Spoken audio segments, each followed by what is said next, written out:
계속해서 우리 창세기 말씀을 함께 우리 묵상하고 있습니다.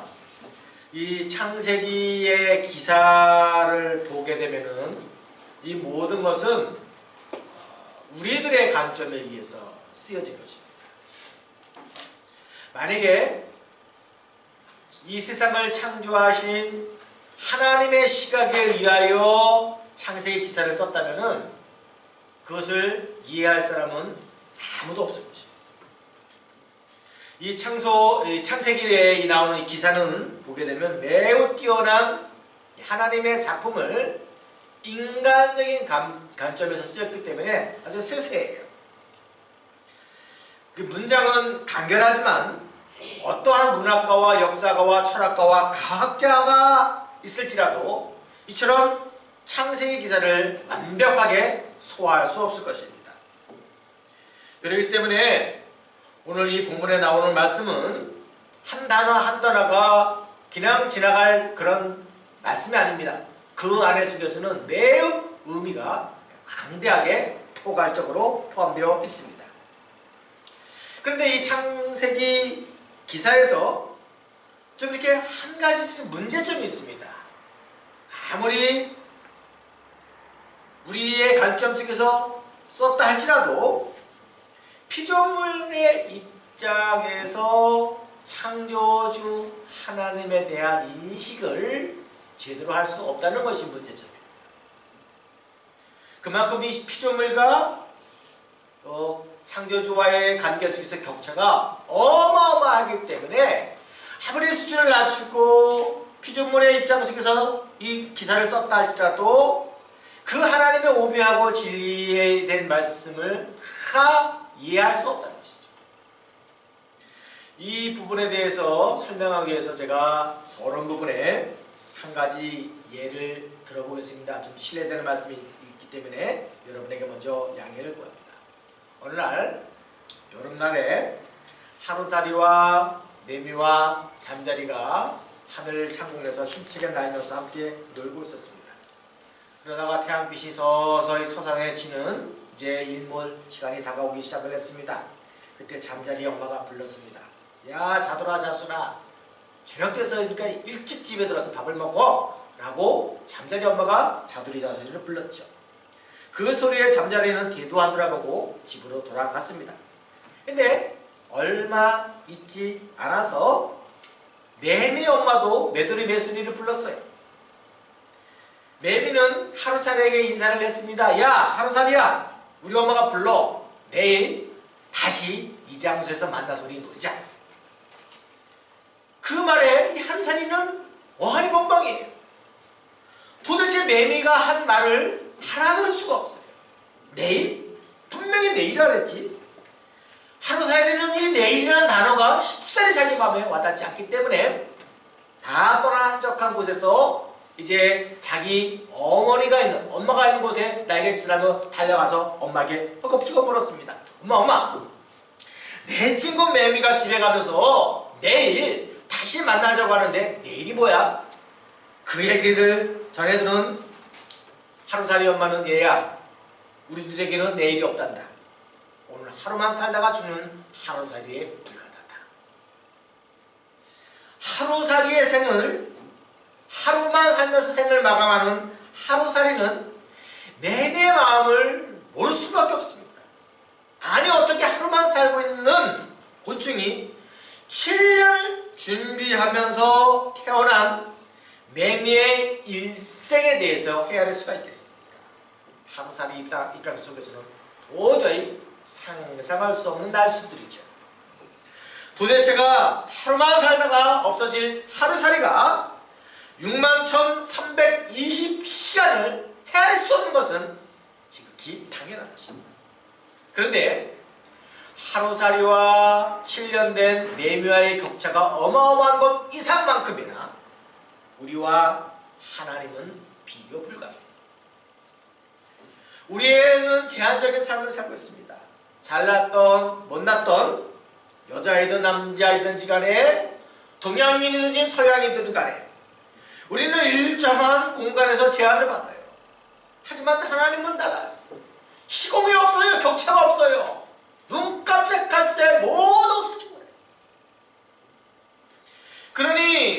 지칭하여 영원불변, 맞지요? 영원이라는 피조물을, 영원이라는 단어를 써서 피조물이겠다. 이 영혼은요 카운트할 수가 없어요. 우린 수학에서 내가 모르는 미지의 수 그러면 x로 표시해요.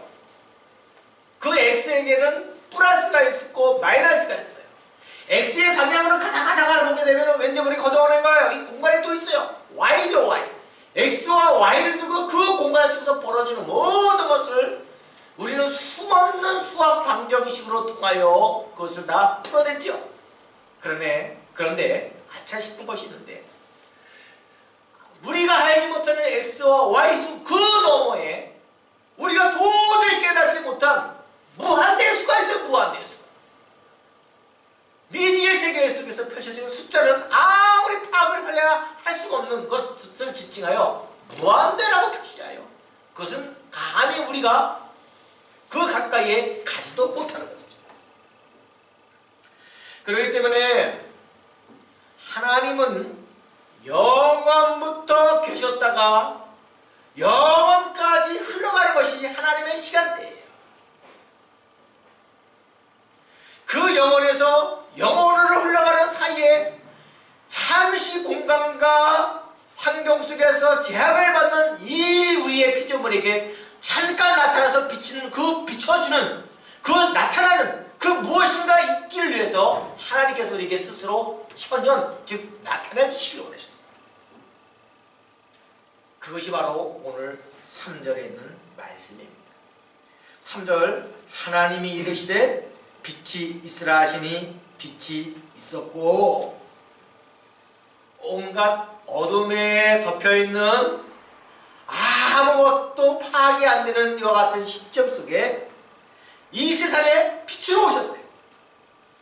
가장 아름다운 빛. 그 안에는 어떤 특징이 없어요. 우리가 알고 있는 일반적인 빛의 개념을 뛰어넘는 빛의 개념으로 하나님께서 친히 우리의 피조물의 시각에 들어오셨습니다. 그런데요, 이 3절부터 5절에서 언급한 빛은 태양과와 전혀 다른 빛입니다. 왜냐하면 태양은요 넷째 날 창조하셨습니다. 14절 이하에서 나오는 말씀인데요, 궁창에 강명체가 있고요 낮과 밤을 만들고 그것을 잘 조화롭게 하여 계절과 날을 주관하도록 만들었습니다. 당연히 낮을 주관하는 것은 큰 강명체 즉 태양을 의미하고요 밤을 주관하게 하는 빛은 달입니다. 그러니 첫째 날에 언급하였던 이 빛은 넷째 날에 다시 언급하셨던 태양과 달과는 분명히 차이가 있습니다. 그러고 보면요 셋째 날에는 온 땅에 풀과 각기 종류대로 심어있는 채소와 각기 종류대로 열매를 맺는 나무를 만드셨어요. 태양보다도 하루 전날 우리가 알고 있는 상식대로라면 모든 식물은 태양으로부터 빛의 에너지를 흡수하여 유기양분을 만드는 강압작용을 일으켜야 돼요. 강압작용이 있어야만이 그 안에서 탄소 동화작용에 의하여 포도당을 흡수하여 일정한 영양분을 먹고 자라나야 됩니다. 그런데 태양이 있기 이전에 이미 여러 종류의 씨 맺는 채소와 열매 맺는 나무를 만드셨어요. 거꾸로 됐어요. 그렇다면은 하나님의 관점 속에서는 넷째 날에 만드신 태양보다도 첫째 날에 만드신 빛의 가치를 더 존중해 주었다는 결론에 이릅니다. 첫째 날에 만드신 이 빛은 넷째 날에 만든 강명과는 이 원문으로 봐서도 분명하게 확연하게 차이가 져요. 이 빛이란 말은 히브리 말로 이 오르예요. 그래서 그 안에는 강선, 불, 또 빛으로 번역됩니다. 여기에 반해서 이 4절에 언급하였던 태양은요 그 오르 앞에 하나가 더 붙어요. 마오르. 근데 이 마오르라는 것이 마가 뭐냐면은 장소를 얘기해요. 도구를 얘기해요. 그러니 마오르라는 이 태양을 의미할 때는요 장수적 개념에서 빛을 내는 곳, 빛 자체가 아니라 빛을 내는 곳, 그 다음에 빛을 내는 도구라는 수단적 의미로서 이것을 마오로가 사용되는 것을 알 수가 있습니다. 제가 결론적으로 말씀드린 것은 뭐냐면은 태양과 빛은 확연히 구분이 되어진다. 우리는 이 지구에서 빛을 비추는 태양이 절대적이라고 생각합니다. 태양이 없으면 모든 생물들은 살 수 없을 것이라고 얘기합니다. 심지어 다 얼어 죽지 않을까라고 우려를 하고 있지요. 그러나 태양이 만들어지기 이전에 태양보다 더 강한 빛이 분명히 존재해요. 이것은 우리에게 중요한 사실을 가르쳐주고 있습니다. 우리 눈에 보이는 것이 전부가 아니라는 거예요. 다시 말씀드립니다. 우리 눈에 보이는 것이 전부가 아니에요. 이 세상은요, 우리의 인식세계를 뛰어넘는 그 무궁무진한 것이 반드시 존재한다는 것입니다. 그런데 왜 태양보다도 더 강한 빛이 존재한다는 것을 이 말씀 속에서 가르쳐주고 있습니까? 창세기 저자가 누구라 그랬습니까? 우리가 서론에서 얘기했던 거죠. 모세입니다. 모세가 살았을 당시에는 상황이 어땠습니까? 애굽을 다스리던 바로를 태양신으로 섬겼어요. 출애굽한 이스라엘 백성들은 거기에서 430년 동안 살았기 때문에 당연히 이스라엘 사람들 마음속에서도 태양은 신이에요. 바로가 신인 것처럼 저 태양도 신이에요. 이 세상에 유일하신 분은 하나님 한 분밖에 없음에도 불구하고 피조세계인 태양 자체를 신으로 섬겼던 것 자체가 모세의 입장 속에서는 도저히 이해가 안 가는 거예요. 그러니 이 눈에 보이는 태양보다도 더 위대하고 더 포괄적인 강력한 빛이 있다는 것을 가르쳐줄 의무가 모세에게 있었습니다. 다시 말씀드립니다. 빛의 원조는 첫째 날 만든 빛이에요. 넷째 날 만드는 태양빛은 그 역할을 대신하는, 죄송한 표현이지만 모조품에 지나지 않는다는 것입니다. 그러니 이 빛이라는 것은요, 첫째 날 만든 영원 세계로부터 우리 피조물이 무엇인가를 좀 알아들을 수 있도록, 알아먹을 수 있도록 우리에게 나타난 거예요. 하나님의 현존이에요. 그러니 저는 이 말씀에 어느 정도 확신이 있는지는 모르지만은 성도가 죽게 되면은요, 이 죽음의 순간에 그렇게 표현을 하는 사람이 있어요. 저는 이 성경적인 것이 아니기 때문에 그들의 얘기를 좀 예화를 들어서 설명하기를 원하는데, 성도가 숨이 꼴까지 넘어가는 그 순간에 하나님의 품에 안기려고 하는 그 순간에 빛으로 그냥 쭉 빨려 들어간다 그러더라고요. 자기의 빛의 인도를 받아서 하나님의 품으로 달려가다가 아차 싶어서 다시 깨어났던 사람들이 이 얘기를 한다고 합니다. 글쎄요, 근데 저는 오늘 이 창세기 말씀을 묵상하다 보면 어느 정도 좀 일리가 있지 않는가. 우리 영혼이라는 것은요, 이 세상을 떠날 때에 어둠에 떨어지지 않아요. 이 세상에서 맛보지 못한 강력한 빛 안으로 우리를 인도받을 것입니다. 왜냐하면 그것은 곧 하나님이 계신 것이기 때문에. 요한계시록은 이 말씀 사실적으로 좀 뒷받침되어지는데, 우리가 천국에 들어갈 때 보니까요, 진주로 만들어진 12개 문을 통과합니다. 뿐만 아니라 문을 넘자마자 성 안쪽으로 아주 맑은 유리와 같은 정금으로 만들어놓은 엄청난 대로의 길이 열립니다. 계시록 21장 23절 이하에 이렇게 말씀하고 있습니다. 한번 볼까요? 시작! 그 성 해나 달의 비침이 쓸데없으니 이는 하나님의 영광이 비치고 어린 양이 그 등불이 되심이라. 만국이 그 빛 가운데로 달리고 땅의 왕들이 다시 자기 영광을 가지고 그리로 들어가리라. 낮에 성문들을 도무지 닫지 아니하리니 거기에는 밤이 없습니다. 잘 보세요. 그 성, 우리가 죽음 위에 우리 영혼이 쭉 빛으로 빨려 들어가는 그 성에는 해오나 달의 비침이 쓸데가 없을 정도로 엄청난 하나님의 영광의 빛이 비쳐요. 영광 자체가 빛이에요. 시내산에서 모세에게 나타났을 때에 하나님의 영광이 뭘로 나타났어요?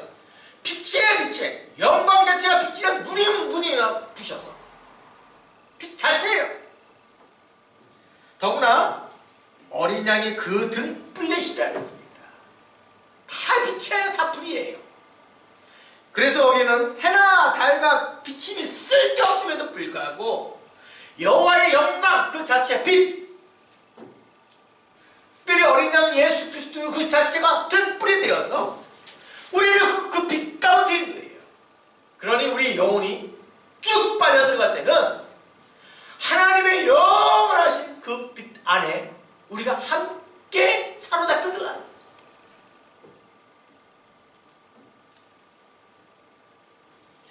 우리는 이 땅에 살아갈 때에 너무나 모조품에 지나지 아니하는 태양 아래서 하나님을 망각하는 것이 우리의 기본 자세라는 거예요.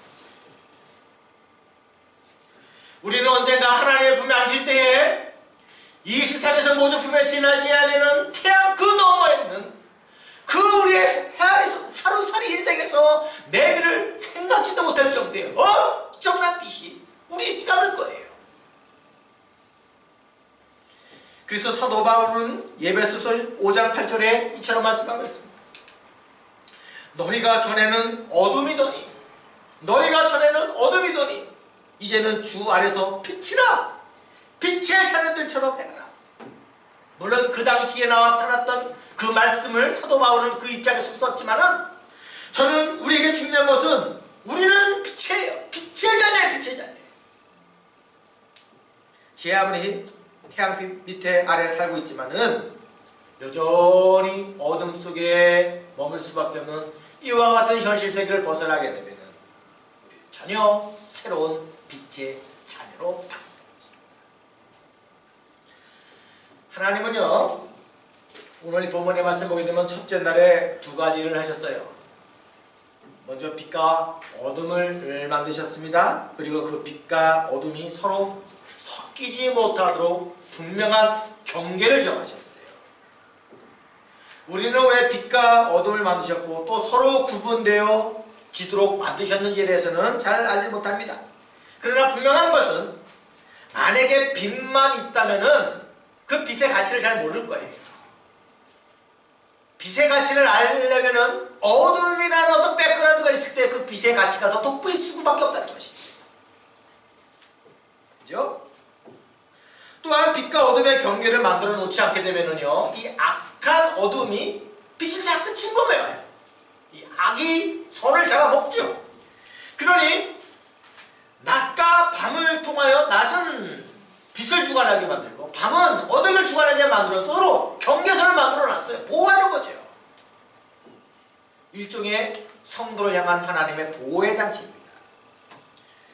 이러한 현상은 자연에서도 수없이 경험합니다. 어둠 속에 빛을 비추면 어둠이 다 물러가요. 빛이 비치는 동안에 어둠이 절대로 활동을 할 수가 없습니다. 그래서 빛을 낮이라 부르시고 어둠을 밤이라 부르시고 보시기에 뭐 했다고요? 좋았더라 했습니다. 좋았더라. 하나님 보시기에 좋았더라라는 것은 완전품이에요. 만족이 있다는 거예요. 그 안에 한 채 실수가 없다는 거예요. 그러면 다시 이 본문으로 오겠습니다. 창세기 1장 3절에서 언급한 창조의 빛이 무엇입니까? 하나님입니다. 하나님입니다. 그러나 그 빛 안에는 생명이 있습니다. 그 빛 안에는 기쁨과 즐거움이 있고요. 그 빛 안에는 구원이 있어요. 여기에 반해서 어둠은 우리를 두렵게 해요. 어둠이라는 것 자체가 불신이나 재난, 심지어 우리에게 불행을 의미하게 만들어요. 우리가 삶의 방향을 상실하고 죄책감에 빠져들게 만드는 것은 다 어둠 때문이에요. 이런 이유로 우리는 어둠을 매우 싫어해요. 증오하죠. 어둠이 우리 곁을 쉽게 떠나지 않아요. 늘 어둠이 우리 일생을 떠나지 않는다는 것이죠. 매우 은밀하게 접근해서 우리를 이 모양 저 모양으로 괴롭혀요. 그런데요, 다시 말씀드리지만은 어둠이 밝음을 이길 수 없습니다. 빛을 비추면 어둠이 다 물러가요. 낙심과 슬픔, 온갖 죄악이 있는 곳이라 하지라도 밝은 밝은 빛만 갖고 있다면 그 모든 것이 다 도망갈 수밖에 없습니다. 그러면 우리의 삶에서 빛이 어떻게 역사하는가를 우리 한번 말씀을 통해서 살펴보기로 원합니다. 요한복음 1장 9절 말씀 한번 읽어볼까요? 시작. 참빛 곧 세상에 와서 각 사람에게 비추는 빛이 있었나니. 이 빛이 누구예요? 예수 그리스도지만은, 하나님 아들 되신 예수 그리스도지만은, 성자 예수님은요 성부 하나님처럼 이 세상에 빛이 오셨어요. 이 요한복음 1장에서 나오는 이 빛은 태양빛이 아니에요. 빛 그 자체예요. 태초에 성부, 성자, 성령이 함께 계셨고 만물이 그런 말미암아 지은 바 되었으니 지은 것이 하나도 그거 없이 된 것이 없다 그랬습니다. 성자 예수님은요 태초부터 직접 천지 창조에 함께 임하셨습니다. 그러니 빛이십니다. 그래서 그 안에 생명이 있었고 그 생명은 사람들의 빛이라. 빛이 어둠에 비추었지만 어둠이 그 빛을 깨닫지 못하였더라 그랬습니다. 온 세상은 어둠 속에 머물러 있기 때문에 참빛으로 오신 예수 그리스도를 깨닫지 못했다 그랬습니다. 하지만 보십시오. 영접하는 자, 곧 그 이름을 믿는 자들에게는 하나님의 자녀가 되는 권세를 주셨으리라 했습니다. 저는 이것이 복음이라고 생각합니다. 영접하는 자, 우리는 어둠 속에 머물러 있어서 제대로 그 빛 대신 하나님을 알 수 없다 할지라도 우리 마음에 믿음으로 고백하고 모셔드리면은 우리에겐 하나님의 자녀가 되는 권세를 주셨습니다. 권세가 무엇입니까? 권세는요 만국을 다스리는 강력한 힘이에요. 파워예요. 파워예요. 그래서 시편 우리 한번 보겠습니다. 시편 4편 16절에 함께 읽겠습니다. 시작. 낮도 주의 것이요 밤도 주의 것이다. 나에게 그런 권세를 주셨어요. 영접하는 자, 그 이름을 믿는 자들에게는 하나님 자녀가 되는 권세를 주셨고 그 권세를 통하여 낮도 주의 것, 다 나의 거예요. 밤도 내가 주관할 수가 있어요. 어둠 속에 내가 더 이상 공포 속에 사로잡힐 필요가 없다는 것입니다. 하나님은 어둠이 절대로 성도의 삶에 빛에 침범하지 못하도록 경계를 만들었습니다. 더 나아가서 예수 그리스도 이후의 속에서는 하나님의 자녀가 되는 권세 속에서 낮과 밤을 주관하는 강력한 파워를 우리에게 덧입게 해주셨습니다. 그러므로 우리의 삶 속에서는 빛이 지배합니다. 이 빛은 창조주 하나님이요 성자 예수 그리스도십니다. 그러니 우리의 삶이 빛이 지배되어졌을 때에 어떠한 현상이 나타납니까? 첫 번째로 보니까 생명이라 했습니다. 생명. 죽을 것 같은 삶에서 새로운 생명이 잉태 되어져요. 넷째 날 창조하신 태양으로부터 온 세상에 생명을 받아먹고 살았지만은 그러나 이 해는 모조품에 지나지 않는다 그랬어요. 해가 어떻게 되는지 몰라요. 그냥 뭐 한국 같은 경우도 그렇고 얼마나 더운지 몰라요. 모조품이 이 고장이 나요. 짝퉁이다 짝퉁. 그런데 우리에게 생명 대신 참빛, 이 하나님의 현현 속에서 살아가게 되면 얼마든지 우리는 그 안에서 생명을 유지할 수 있습니다. 저는 여러분의 삶 속에서 이와 같은 생명이 계속 지속적으로 건설을 부렸으면 좋겠습니다. 특별히 지난주부터 펼쳐진 우리 HSC 시험 보는 자녀들 속에서 생명의 샘솟게 지배됐으면 좋겠어요. 어둠이 아니에요. 공포가 아니에요. 가슴 울렁증이 아니에요. 무서워서 두려움이 아니라는 거예요. 하나님은 반드시 영접하는 자의 그의 자녀의 권세 속에서 하나님 나 이거 하게 하여 주옵소서라고 선포하고 나가게 되면 하나님의 현현 대신 생명의 빛이 그에게 생로감 있게 다가온다는 사실입니다. 또 빛이 무엇이라 했습니까? 즐거움이라 했습니다. 기쁨이라 했습니다. 우리는 빛의 향연이 벌어지는 곳에서는 언제나 즐거움이 있어요. 기쁨이 있어요. 여러분 이 말은 사실이에요. 어둠이 깔릴 때는요 온통 잠잠합니다. 그 속에서 생명들은요 숨을 고르면서 숨어 지냈지. 하지만 태양이 비춰지는 아침부터는 달라져요. 제가 살고 있는 곳에도 아침마다 새들이 노래를 아름답게 부릅니다.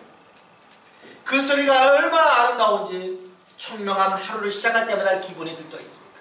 뿐만 아니라 보세요. 태양빛이 나올거릴 때에 나뭇가지가 막 춤을 춰요. 그 밑에서 그 속에서 자라는 꽃들도 향긋향긋하면서 우리에게 웃음을 선사하고 있습니다. 이 모든 것이 다 기쁨이에요. 즐거움이에요. 저는 우리 인생이 하나님의 주신 즐거움이 있어야 된다고 생각합니다. 기쁨이 있어야 된다고 생각합니다. 우리 삶이 그렇게 바뀌어야 된다고 생각을 해요. 우리가 염려하고 근심 없는 어린 눈으로 바라봤던 모든 근심들은 우리를 성도를 감히 넘어뜨리지 못합니다. 그렇기 때문에 빛의 자녀들만이 하나님을 찬양할 수가 있고 이 시험을 내가 늘 이겨낼 수가 있다는 자신감 속에서 우리는 담대하게 살고 있습니다. 우리 여러분 이곳 호주에 온 이유가 뭡니까? 행복을 추구하는 것 아니에요? 기쁨을 유지하는 것 아니에요? 즐거움을 유지하는 것 아니에요? 근데 왜 이렇게 낙심합니까? 아니에요.